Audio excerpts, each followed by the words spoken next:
Assalamualaikum warahmatullahi wabarakatuh. Bersama saya Nur Hasanah dengan NIM H10512211071. Nah, pada kesempatan kali ini saya akan membahas materi tentang Pancasila. Apa sih yang dimaksud dengan Pancasila? Nah, Pancasila ini adalah dasar suatu negara. Bisa disebut dengan ideologi negara atau ideologi bangsa. Bisa juga kita sebut dengan pandangan hidup bangsa Indonesia. Nah, jadi pendidikan Pancasila ini juga wajib kita berikan di perguruan tinggi, yang mana untuk membentuk suatu karakter yang mana berwawasan kebangsaan dan berkehidupan dan memiliki untuk kesadaran bernegara. Nah, jadi tujuan dari materi ini yaitu memahami makna kedudukan dan fungsi Pancasila. Kedua, ada menghayati nilai-nilai luhur Pancasila ini dalam kehidupan sehari-hari. Ketiga, ada mampu mengamalkan Pancasila ini sebagai etika dan pedoman hidup suatu perilaku. Dan yang terakhir yaitu memperkuat persatuan dan kesatuan bangsa di tengah keberagaman. Nah, untuk hakikat dan kedudukan Pancasila, pertama, Pancasila ini diambil dari dua suku kata, yaitu ada panca dan sila. Panca ini artinya 5 dan sila ini adalah dasar atau aturan. Jadi digabungkan dari dua suku tersebut jadi Pancasila, yang mana 5 dasar pokok negara Republik Indonesia. Untuk kedudukannya itu pertama sebagai dasar negara, kedua sebagai ideologi bangsa, ketiga sebagai pandangan hidup bangsa, dan yang terakhir yaitu sebagai perjanjian leluhur. Bisa disebut juga sepakatan para pendiri bangsa dalam saat mendirikan negara Indonesia. Dan untuk fungsi Pancasila ini, pertama sebagai sumber dari segala hukum, kedua ada sebagai tujuan dan cita-cita bangsa, dan yang terakhir sebagai jiwa dan kepribadian bangsa Indonesia. Nah, Pancasila ini dikatakan sebagai ideologi negara karena pertama ya kita tahu dulu ya, ideologi ini kan bisa disebut sebagai seperangkat gagasan, ide, nilai, dan keyakinan yang dianut suatu bangsa atau negara. Nah, jadi kenapa Pancasila ini disebut ideologi negara? Karena bentuknya ini dinamis, yang mana dapat menyesuaikan diri dengan perkembangan zaman tanpa mengubah jati dirinya. Kedua, tidak kaku. Istilahnya itu terbuka terhadap nilai-nilai yang bersifat positif dan sesuai jati diri bangsa. Terakhir yaitu berakar budaya. Nah, karena bersumber dari budaya, nilai, dan tradisi leluhur bangsa Indonesia. Untuk perbedaan dari ideologi lainnya, kita bisa lihat dari pertama, menolak ideologi yang menindas atau ateis, atau juga bisa disebut dengan seperti mendewakan negara atau suatu kelompok tertentu. Pancasila ini juga menempatkan manusia ini dan kemanusiaan sebagai nilai utamanya. Nah, untuk nilai-nilai Pancasila, kita akan bahas pertama yang mana sila pertama yaitu ketuhanan yang Maha Esa. Nah, makna dari sila pertama ini yaitu mengakui keberadaan Tuhan yang Maha Esa ini sebagai pencipta alam semesta. Kedua, sebagai kebebasan beragama dan beribadah. Ini sesuai keyakinan masing-masing ya. Dan selanjutnya itu saling menghormati dan bekerja sama antar umat beragama. Dan selanjutnya tidak memaksakan kehendak atau agama kepada orang lain, karena setiap manusia memiliki haknya masing-masing. Yang terakhir yaitu menjadikan ajaran agama ini sebagai pedoman perilaku hidup. Nah, untuk implementasi dalam kehidupan sehari-hari ini kita bisa lakukan yaitu pertama beriman dan bertakwa kepada Tuhan, selanjutnya menjaga kerukunan antar umat beragama, dan yang terakhir menghindari tindakan penistaan agama atau selisih antar yang mana biasa disebut perselisihan atas nama agama.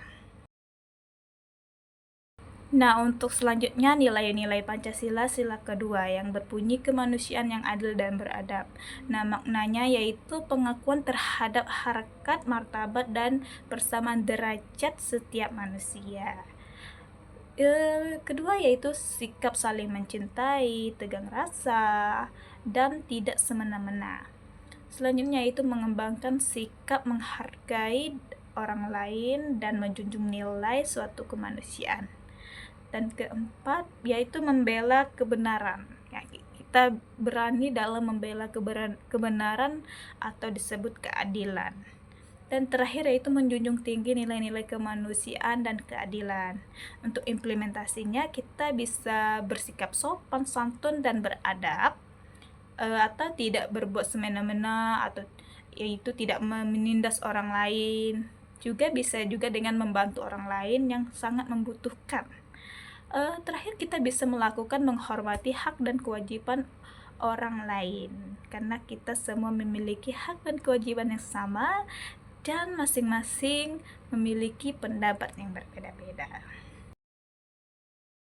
Nah, untuk sila yang ketiga, kita bisa dengarkan yang mana bunyinya Persatuan Indonesia. Nah, dari kata itu pun memiliki makna pertama menempatkan kepentingan bangsa ini atau dengan kepentingan negara ya, ini lebih tinggi atau bisa disebut di atas kepentingan pribadi atau suatu golongan. Juga menjaga persatuan dan kesatuan dalam keberagaman suku, budaya, agama, dan bahasa. Cinta tanah air. Nah, dan juga kita sebagai bangsa berbangsa Indonesia. Terakhir itu memelihara ketertiban dunia yang mana berdasarkan kemerdekaan, perdamaian abadi, dan keadilan sosial. Jadi untuk implementasi dari sila ketiga ini kita bisa lakukan yaitu membina kerukunan di tengah keberagaman atau mengembangkan rasa cinta tanah air dan bela negara. Bisa juga kita dengan bangga menggunakan bahasa Indonesia sebagai bahasa persatuan, atau bisa juga menghindari sikap diskriminatif yang mana dapat memecah belah suatu bangsa.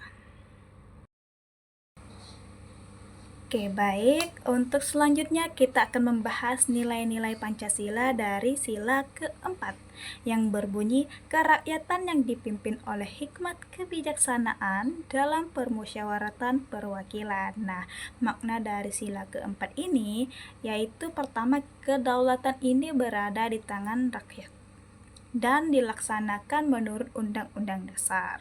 Kedua, ada mengutamakan musyawarah ini sebagai acuan untuk mencapai suatu mufakat dalam pengambilan keputusan. Yang ketiga, ada menghargai dan mendengarkan pendapat orang lain. Keempat, ada tidak memaksakan kehendak kita ini kepada orang lain. Dan yang terakhir yaitu mengutamakan kepentingan bersama di atas kepentingan pribadi. Nah, untuk implementasi dari sila keempat ini kita bisa lakukan yaitu berpartisipasi dalam suatu kegiatan bermusyawarah, ada juga menerima dan melaksanakan hasil keputusan bersama ini dengan tanggung jawab dan amanah. Jadi kita tidak hanya asal-asalan, teman-teman. Yang selanjutnya itu kita bisa menghargai pendapat orang lain, karena banyaknya setiap orang ini memiliki pendapat yang berbeda-beda. Nah, disitulah letak kita bisa menerapkan suatu nilai Pancasila keempat ini yang mana kita menghargai suatu pendapat walaupun berbeda-beda. Dan yang terakhir yaitu mengembangkan budaya demokrasi yang beradab, teman-teman. Nah, dengan beradab tadi kita bisa menjadi seseorang yang menerapkan dari nilai suatu Pancasila sila keempat tadi. Baik, untuk nilai Pancasila yang terakhir yaitu sila kelima yang berbunyi keadilan sosial bagi seluruh rakyat Indonesia. Nah, sesuai dengan sila kelima ini memiliki makna yaitu adanya keadilan nih dalam bidang hukum, politik, ekonomi, sosial maupun budaya ya teman-teman. Kedua ini sebagai pengembangan perbuatan leluhur sikap berkeluargaan dan gotong royong. Nah, itu sesuatu yang ada di dalam nilai sila kelima, teman-teman. Ketiga, kita bisa lihat perlakuan yang adil kepada sesama warga negara. Selanjutnya adalah menjaga keseimbangan hak dan kewajiban. Jadi, sebagai manusia yang menerapkan nilai Pancasila kelima ini, kita harus menyeimbangkan nih antara hak dan kewajiban kita sebagai manusia yang hidup di negara Indonesia. Selanjutnya yaitu menghormati orang lain dan memenuhi kewajiban kita sendiri. Sebelum kita menuntut hak kita sebagai manusia, kita terlebih dahulu melaksanakan kewajiban yang sudah menjadi wajib bagi kita sendiri, teman-teman. Ingat itu. Dan untuk implementasi dalam kehidupan, kita bisa melakukan seperti bersikap adil dan tidak boros atau istilahnya berfoya-foya. Bisa juga kita menghargai hasil karya orang lain atau gemar melakukan kegiatan berkemanusiaan atau gotong royong. Selain itu, kita juga bisa mengembangkan sikap saling membantu demi kesejahteraan bersama. Istilahnya tidak acuh tak acuh dengan sesama, apalagi dengan tetangga ya teman-teman ya.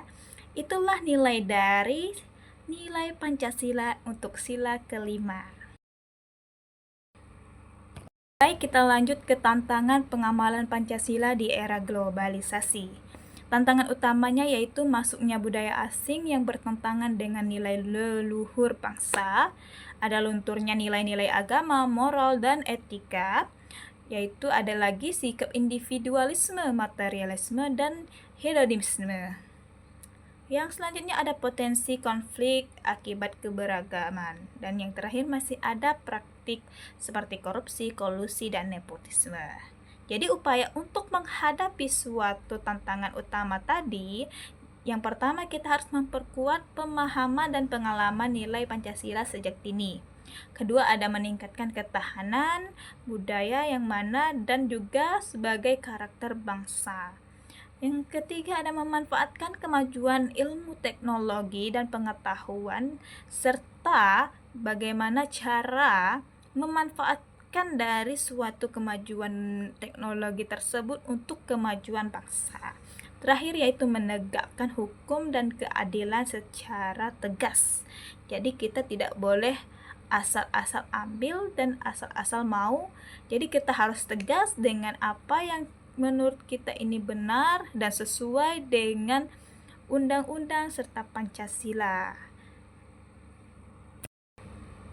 Nah, untuk peran mahasiswa ini dalam mengamalkan Pancasila, pertama yaitu sebagai pelopor. Nah, jadi maksudnya ini adalah menjadi contoh teladan dalam bersikap dan berperilaku sesuai dengan Pancasila. Kedua, sebagai penjaga nilai, yang mana menjaga dan mempertahankan ideologi Pancasila dari perubahan atau ancaman luar maupun dalam. Ketiga, sebagai agen perubahan yang mana mendorong kemajuan bangsa tapi tetap berlandaskan jati diri suatu bangsa. Dan yang terakhir sebagai pemersatu bangsa, yang mana membangun kerukunan dan mencegah perpecah belah di antar masyarakat. Dan yang mana sikap harus apa ya kita ya untuk jadi sikap yang harus kita miliki sebagai mahasiswa, pertama yaitu kreatif, kritis, inovatif, namun tetap berlandaskan moral dan etika Pancasila. Ada juga sebagai cinta tanah air dan istilahnya siap mengabdi kepada nusa dan bangsa. Nah, untuk kesimpulan dari materi kita pada kali ini, pertama, Pancasila ini sebagai identitas dasar atau sebagai pedoman hidup bangsa Indonesia. Kedua, pemahaman dan pengamalan Pancasila ini mutlak ya, diperlukan untuk menjaga keutuhan, kemajuan, dan keadilan bangsa. Dan yang terakhir, pendidikan Pancasila di perguruan tinggi ini bertujuan untuk mencetak intelektual yang tidak hanya cerdas tetapi juga berkarakter. Juga kita berjiwa kebangsaan. Nah, untuk pesan terakhir dari materi kita kali ini, yaitu Pancasila ini bukan hanya sekedar kata-kata, melainkan harus menjadi nafas, jiwa, dan perbuatan kita sehari-hari sebagai bangsa Indonesia. Nah, berakhirlah suatu materi kita kali ini. Saya akhiri dengan wabillahi taufik walhidayah. Assalamualaikum warahmatullahi wabarakatuh. Selamat beraktivitas.